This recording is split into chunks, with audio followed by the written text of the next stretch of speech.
Hello मेरे प्यारे प्यारे बच्चों, वेलकम बैक। तो मैं जो रेशनल फंक्शंस के हम ग्राफ बना रहे हैं उसका फंडा 7 लेके आया हूं और आज मैं आपको बताता हूं कि रेशनल फंक्शन के जितने भी पॉसिबल केसेस हो सकते थे वो सारे के सारे हमने यहां पर डिस्कस किए हैं। तो यहां पर पार्ट 1, पार्ट टू में फंडा 1, फंडा 2, फंडा 3, फंडा 4, फंडा 5, फंडा 6 और आज ये फंडा 7। तो ये उस सीरीज की लास्ट वीडियो है जिसमें आप रेशनल फंक्शंस के ग्राफ सीख रहे हो। चलिए इसको भी आज खत्म कर देते हैं। तो देखो बच्चों, यहां पर ये क्या है, क्वाड्रेटिक बाई लीनियर। ये वाला फंडा क्या है रेशनल ही, रेशनल, लेकिन यहां पर जो फॉर्मेशन है रेशनल फंक्शन का वो क्वाड्रेटिक बाई लीनियर है। तो इस ग्राफ को कैसे बनाएंगे, चलिए स्टार्ट करते हैं। देखो बच्चों, अब हमारे पास एक फंक्शन है, ऐसा हम मान लेते हैं, और फंक्शन है हमारा, फंक्शन क्या है, क्वाड्रेटिक बाई लीनियर। फंक्शन क्या है, क्वाड्रेटिक बाई लीनियर। तो ऊपर क्वाड्रेटिक है, नीचे क्या है, लीनियर। तो ऊपर हमने क्वाड्रेटिक फंक्शन लिखा एक्स स्क्वायर माइनस के 4x और प्लस के 3, और नीचे एक लीनियर फंक्शन लिख दिया 2 टाइम्स ऑफ x प्लस के 2। तो नीचे लीनियर है, ऊपर क्वाड्रेटिक है। दोस्तों इस फंक्शन का जो कि एक रेशनल फंक्शन है, इसका हम ग्राफ बनाएंगे। तो ऐसे ग्राफ बनाने के लिए दोस्तों मैं तुम्हें पहले ही ऑलरेडी बता चुका हूं कि कुछ चीजें हम यहां पर निकाल के रख लेंगे, जैसे हॉरिजॉन्टल एसिम्पटोट। तो जल्दी जल्दी बता देंगे। Horizontal asymptote Y square is equal to numerator में एक्स स्क्वायर का कोफिशिएंट। तो देखो एक्स स्क्वायर का कोफिशिएंट कितना है, 1, और डिनोमिनेटर में तो एक्स स्क्वायर है ही नहीं, तो उसका कोफिशिएंट कितना होगा, 0। 1/0 जो वैल्यू हो जाती है वो हो जाती है नॉट डिफाइंड। इसका मतलब क्या हो गया, इसका मतलब इसमें हॉरिजॉन्टल एसिम्पटोट नहीं है। आते हैं वर्टिकल एसिम्पटोट की तरफ।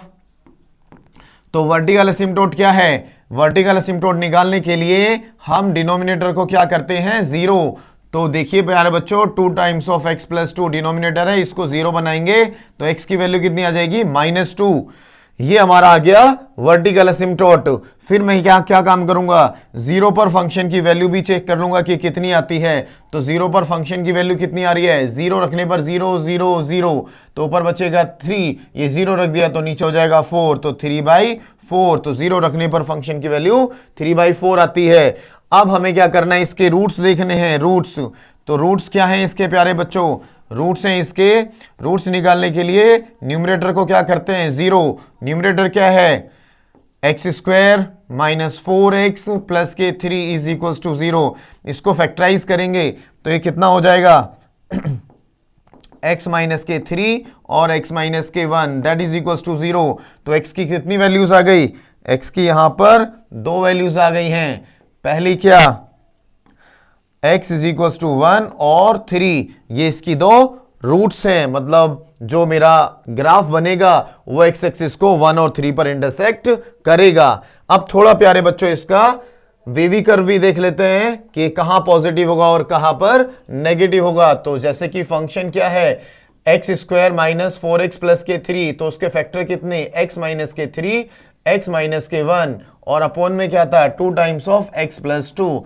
तो इसका वेवी कर्व हमें देखना है। तो वेवी कर्व के लिए देखो यहां पर x की कितनी वैल्यूज मिलेगी, अगर मैं इसको 0 करूंगा तो 3, इसको 0 करूंगा तो 1, इसको 0 करूंगा तो कितना, -2। तो ये नंबर लाइन को 3 पार्ट में डिवाइड कर देगा।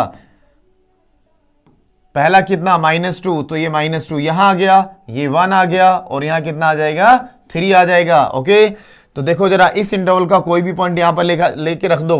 तो -3 रख दिया, तो -3 पे नेगेटिव नेगेटिव, -3 पर ये भी नेगेटिव, 3 बार नेगेटिव आया तो -2 और 1 के बीच का कोई भी पॉइंट ले लो जिससे हमें पता चले कि ये पॉजिटिव दे रहा है या नेगेटिव दे रहा है। तो 0 आता है इसके बीच में, 0 यहाँ, 0 यहाँ, 0 यहाँ, तो नेगेटिव नेगेटिव पॉजिटिव, और नीचे पॉजिटिव तो पॉजिटिव, और यहाँ कितना आ जाएगा, पॉजिटिव।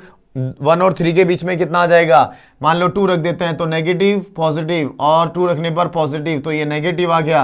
3 के बाद कुछ भी 4 5 6 कुछ भी रख सकते हो, तो पॉजिटिव पॉजिटिव एंड पॉजिटिव बैठेगा। मान लो 4 रख दिया तो पॉजिटिव पॉजिटिव एंड पॉजिटिव आ रहा है 4 पर, तो ये प्लस। इतना करने के बाद हम क्या बना देंगे, इसका ग्राफ बना देंगे प्यारे दोस्तों। क्या बना देंगे, ग्राफ। चलो इधर ही बना देते हैं। यहां देखिए ये एक्स एक्सिस और ये वाई एक्सिस, तो इसमें क्या है, एक वर्टिकल असिम्प्टोट है। तो वर्टिकल असिम्प्टोट कहां पर थी, -1 -2, तो -2 इसकी एक वर्टिकल असिम्प्टोट थी, ठीक है, -2 इसकी एक वर्टिकल असिम्प्टोट है, और हॉरिजॉन्टल असिम्प्टोट तो इसमें है ही नहीं। तीसरा कि इसके जो रूट्स हैं वो 1 और 3 है, तो 1 यहां पर है, 2 यहां पर है, तो 3 यहां पर होगा, तो ये हो गया -2 जो कि एक वर्टिकल असिम्प्टोट है, दो रूट्स हैं 1 और 3, तो ग्राफ यहां से भी पास करेगा। और ये 0 पर कितनी वैल्यू दे रहा था, 3/4, तो ये हो गया 1, तो 3/4 1 से छोटा होता है प्यारे बच्चों, तो मान लेते हैं यहां आएगा, ठीक है। अब ये इंफॉर्मेशन को हमने यहां ग्राफ पे प्लॉट कर दिया जो निकाला है, और ग्राफ ऐसे ही बना देंगे अब तुरंत। देखो जरा, उसने कहा है कि -∞ और -2 के बीच में क्या रहेगा, नेगेटिव। अब सोचो जरा कि अगर इसको नेगेटिव रहना है तो कैसे बनेगा, अगर ऐसे गया, अगर ऐसे गया, ऐसे आया, तो फाइनली ये ऊपर चला ही जाएगा, तो फिर ऐसे नहीं जा सकता क्योंकि वो पॉजिटिव भी हो जाएगा या एक बार 0 भी मिलेगा, और वो तो इसको इंटरसेक्ट करेगा ही नहीं एक्स एक्सिस को, तो होगा क्या, तो फिर ऐसा हो सकता है कि ग्राफ नीचे से ऊपर आए, कुछ ऊपर आए, लेकिन फाइनली कहां चला जाए, नीचे ही चला जाए, क्योंकि उसको हमेशा नेगेटिव रहना है। -∞ से लेकर उसको -2 तक क्या करना है, हमेशा नेगेटिव ही रहना है, तो this is the possible case.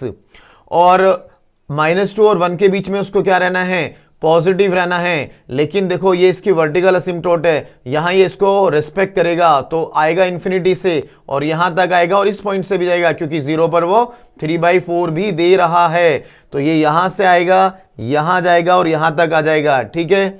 उसके बाद 1 और 3 के बीच में देखो बच्चों ये नेगेटिव है, तो 1 और 3 के बीच में जब ये नेगेटिव है तो ये थोड़ा नीचे आएगा, कितना नीचे आएगा मैं फिर से एक बार बता देता हूं, वो हम कैलकुलस यूज करके डेरिवेट करके 0 बराबर करके उसके स्टेशनरी पॉइंट निकाल लेंगे, और स्टेशनरी पॉइंट निकालने से पता चलेगा ये कितना, ये जो नीचे आना है उसको कितना नीचे है कितना ऊपर आएगा।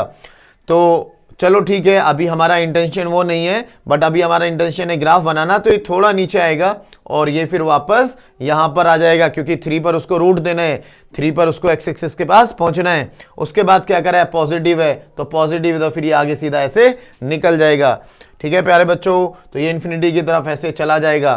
तो ये बन गया इसका ग्राफ। मैं आपको बता देता हूं कि कैलकुलस के अंदर रेशनल फंक्शन भी एक बहुत इंपॉर्टेंट फंक्शन है, और कैलकुलस में जब हम क्वेश्चंस करते हैं तो अगर मुझे ग्राफ की नॉलेज है, अगर मैं ग्राफ अच्छे से समझता हूं, तो बहुत सारे सवालों के जवाब मैं बहुत फास्ट दे पाता हूं और उनको करेक्टली भी दे पाता हूं, ठीक है। अदरवाइज क्या होता है कि हमारा समय थोड़ा ज़्यादा चला जाता है, जो क्वेश्चन बहुत फास्ट हो जाना चाहिए उस क्वेश्चन में हम बहुत स्लो हो जाते हैं और बहुत हमारा टाइम चला जाता है, जिससे क्वेश्चन पेपर ऐसा लगने लगता है कि कितना ज़्यादा लेंदी है। लेकिन बहुत सारे सवाल ऐसे आते हैं प्यारे दोस्तों, कैलकुलस के आते हैं जो ग्राफिकल बेस्ड होते हैं। अगर ग्राफ की अप्रोच अच्छी है, अगर हम ग्राफ बना पाते हैं, तो हम बहुत जल्दी से वो क्वेश्चंस कर पाते हैं और सही से कर पाते हैं। तो मैंने सारे रेशनल फंक्शंस के ऑल पॉसिबल केसेस डिस्कस किए हैं, जिसके लिए मैंने एक प्लेलिस्ट भी बनाई है, आप जाके उसको चेकआउट कर सकते हो। इसी के साथ अगर आपको मेरी वीडियोस अच्छी लगी हैं और अगर आपको यहाँ से कुछ नया सीखने के लिए मिला है, तो मुझे सब्सक्राइब करो, लाइक करो और शेयर करो। थैंक यू दोस्तों, मिलते हैं नेक्स्ट वीडियो में।